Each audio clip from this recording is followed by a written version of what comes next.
Assalamualaikum warahmatullahi wabarakatuh. Bismillahirrahmanirrahim. Wassalatu wassalamu ala Rasulillah Muhammad bin Abdullah wa ala alihi wa ashabihi wa man tabi'ahum wa wala la hawla wa la quwwata illa billah, amma ba'd. Hadirin wal hadirat jamaah salat Isya wal Jamaah dan Tarawih yang dimuliakan oleh Allah Subhanahu wa taala. Alhamdulillah, kita sekarang sudah masuk fase terakhir dari fase kedua. Sebentar lagi kita memasuki fase terakhir, yaitu Ashrul Awakhir, 10 malam terakhir. Bagi umat Nabi Muhammad sallallahu alaihi wasallam, memang adalah umat yang diistimewakan oleh Allah Subhanahu wa taala. Salah satu keistimewaannya adalah setiap kali berbuat baik, pahalanya dilipat gandakan sampai 10. Kalau membaca Al-Quran satu hurufnya, apabila dia membaca Al-Quran dengan benar sesuai kaidah ilmu tajwid, satu hurufnya dibalas dengan 10 kebaikan. Di bulan Ramadan demikian, Allah melipat gandakan pahala, bahkan pahala sunnah dihitung pahala wajib. Pahala wajib dilipat gandakan 70, bahkan sampai 700 dan tanpa terhingga. Bahkan Allah menyediakan satu malam yang kalau kita dapat menjumpai malam itu lebih baik dari 1000 bulan atau 83 tahun. Karena begitu besarnya pahala, bahkan lebih baik daripada beramal atau beribadah 1000 bulan atau 83 tahun. Banyak sekali orang yang menginginkannya untuk menjumpai Lailatul Qadar. Bahkan istri Nabi pernah meminta kepada suaminya, yaitu Rasulullah Shallallahu Alaihi Wasallam, amalan apa untuk mendapatkan Lailatul Qadar ini. Kemudian Nabi mengajarkan istrinya sebuah doa yang pendek dan kita mungkin semua sudah hafal. Doanya yaitu Allahumma innaka afun tuhibbul afwa fa'fu anni. Allahumma innaka, ya Allah, sesungguhnya engkau afun, maha pemaaf, tuhibbul afwa, dan mencintai atau menyukai kemaafan, fa'fu anni, maka maafkanlah. Doa itu menjadi amalan untuk mendapatkan Lailatul Qadar, tapi memiliki sebuah sindiran juga untuk kita sebenarnya. Kenapa? Di ujung kita meminta agar Allah memaafkan kesalahan kita. Bagaimana caranya? Al-Quran surah An-Nur menjawabnya, wal ya'fu wal yasfahu. Hendaknya kamu memaafkan orang juga, wal yasfahu, dan berlapang diri. Kemudian kata Allah, ala tuhibbuna an yaghfirallahu lakum. Tidakkah kamu suka kalau Allah mengampuni dosa-dosa kamu? Artinya, ketika kita ingin dimaafkan kesalahan-kesalahan kita, kita juga harus menjadi orang yang pemaaf.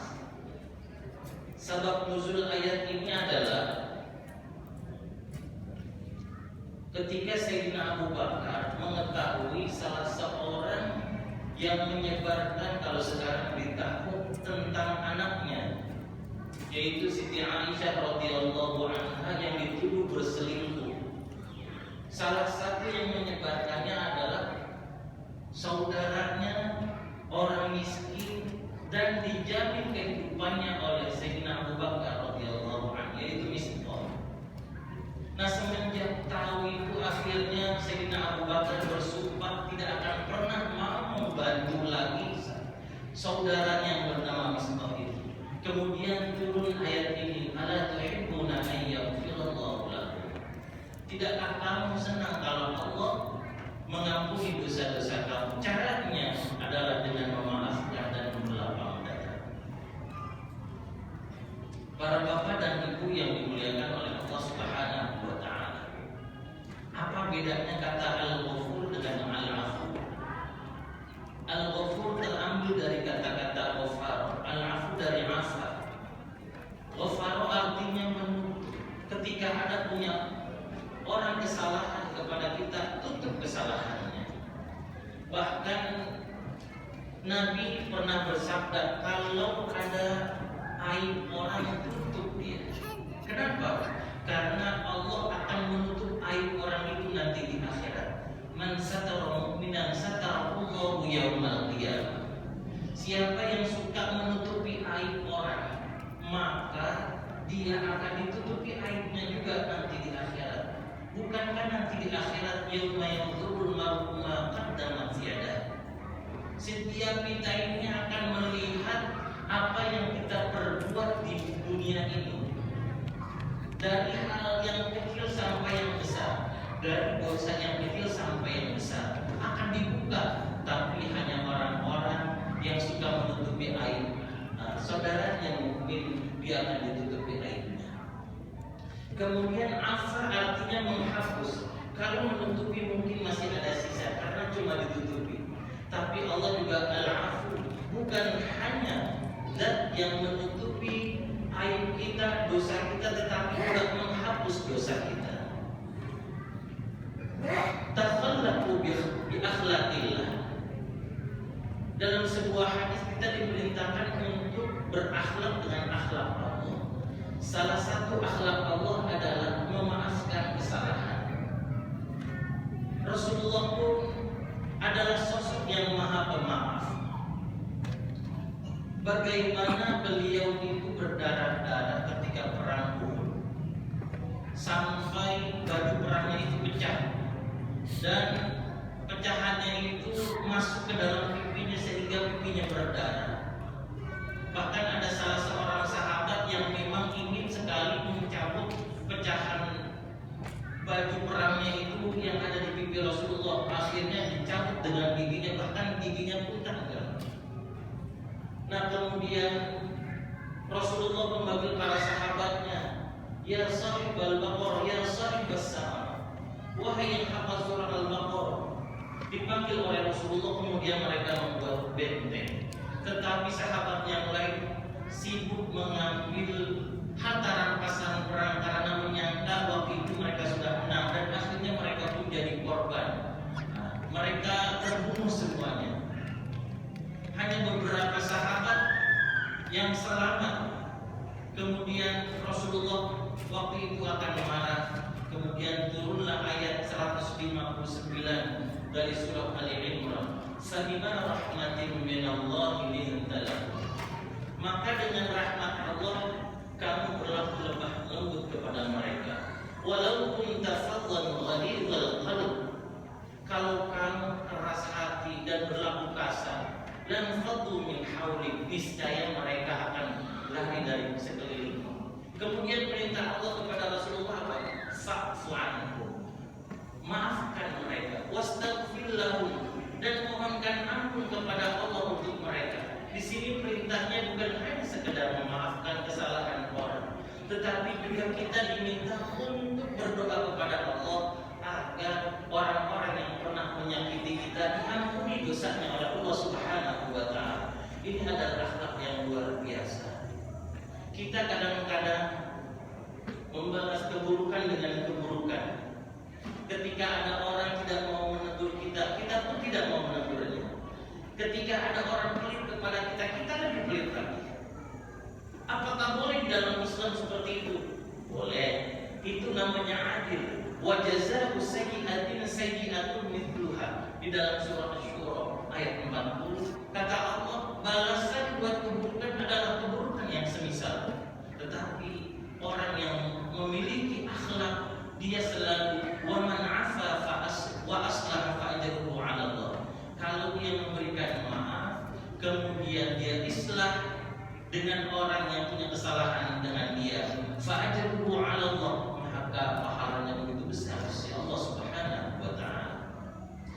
Kemudian Rasul kenapa bisa bersikap demikian? Karena Rasul mendapatkan rahmat dari Allah Subhanahu wa Ta'ala. Berarti ciri orang yang mendapatkan rahmat dari Allah tidak berbicara kasar, hatinya lembut. Kemudian dia memaafkan kesalahan orang lain, bahkan mendoakan orang-orang yang sudah menyakitinya agar Allah mengampuninya. Itu ciri orang yang mendapat rahmat Allah. Memang ada apa dengan rahmat Allah? Dalam sebuah hadis Rasulullah Shallallahu Alaihi Wasallam menyatakan, "La yudkhila ahadakum amaluhu al-jannah." Tidaklah sekali-kali amal kita ini menyebabkan kita masuk surga. Kemudian sahabat bertanya kepada Rasulullah, "Qalu wala anta ya Rasulullah?" Mereka bertanya, "Tidak juga dengan engkau wahai Rasulullah?" Kemudian apa jawab Rasulullah dengan rendah hatinya? "Wala, termasuk aku ini masuk surga bukan karena amal." Kenapa? Karena amal kita dibandingkan dengan nikmat yang telah diberikan oleh Allah Subhanahu wa Ta'ala tidak mampu membayarnya. Nabi Adam satu kali kesalahannya yaitu memakan buah kuldi, dikeluarkan oleh Allah Subhanahu wa Ta'ala dari surga. Berapa banyak kesalahan-kesalahan yang telah kita lakukan? Mungkin bukan 100, 200, ribuan, bahkan jutaan kali kita berharap masuk surga dengan amal yang pas-pasan ini. Nggak mungkin bisa. Seorang nabi dikeluarkan karena satu kesalahan, tapi kita dengan sombongnya, dengan amalan yang pas-pasan ini berharap masuk surganya Allah. Oleh karena itu, ciri orang yang masuk surga adalah mendapatkan rahmat Allah. Salah satu ciri orang yang mendapatkan rahmat Allah adalah dia bersikap santun, lemah lembut, pemaaf, dan selalu mendoakan orang lain. Itu ada dalam diri Rasulullah Sallallahu Alaihi Wasallam. Yang terakhir, ada sebuah hadis yang mengisahkan tentang bagaimana seorang sahabat yang dianggap biasa-biasa saja oleh sahabat lain. Kemudian ketika sahabat itu masuk, di situ ada Rasulullah dan para sahabatnya. Rasulullah kemudian berkata, "Telah datang di tengah-tengah kita seorang ahli surga." Kemudian sahabat menoleh semua, ternyata ada seorang yang rambutnya basah dengan air wudu. Kemudian dia sholat pulang. Besoknya orang itu datang lagi ke masjid Rasulullah dan Rasulullah mengatakan hal yang sama. Telah datang di tengah-tengah kita seorang ahli surga. Begitu 3 hari kemudian ada seorang sahabat yang sangat penasaran yang bernama Abdullah bin Amr bin As. Dia penasaran apa sih amalan orang ini sebenarnya. Kemudian dia berbohong kepada sahabat yang dijuluki oleh Rasulullah sebagai ahli surga. Kalau Rasul yang bicara sebagai ahli surga, sudah pasti orang ini memang ahli surga. Kemudian sahabat lain merasa iri dan sampai berbohong, yaitu Abdullah bin Amr bin As, ingin mengetahui apa amalnya. Kemudian dia bilang, "Sahabatku, aku ini sedang marahan dengan bapakku. Bolehkah aku menginap di rumahmu selama 3 hari? Silakan." Kemudian dia mengintip apa sebenarnya amaliyahnya sehari-hari. Tengah malam diintip, ternyata tidak tahajud. Bahkan sholat subuhnya juga mungkin cuma 2 rakaat seperti kita, nggak ditambah. Terus amaliyah yang lainnya sama, mungkin seperti kita yang malas beribadah. Kemudian 3 hari dipantau sama saja. Akhirnya sahabat itu terus terang, "Sebenarnya aku tidak sedang marahan dengan bapakku. Kenapa engkau berbohong? Aku hanya ingin tahu sebenarnya amaliyah kamu itu apa." Memang kenapa? Karena Rasulullah ketika kamu masuk masjid menyatakan bahwa kamu ini ahli surga. Kemudian sahabat itu pamit pulang. Lalu sahabat yang menduduki sebagai ahli surga memanggilnya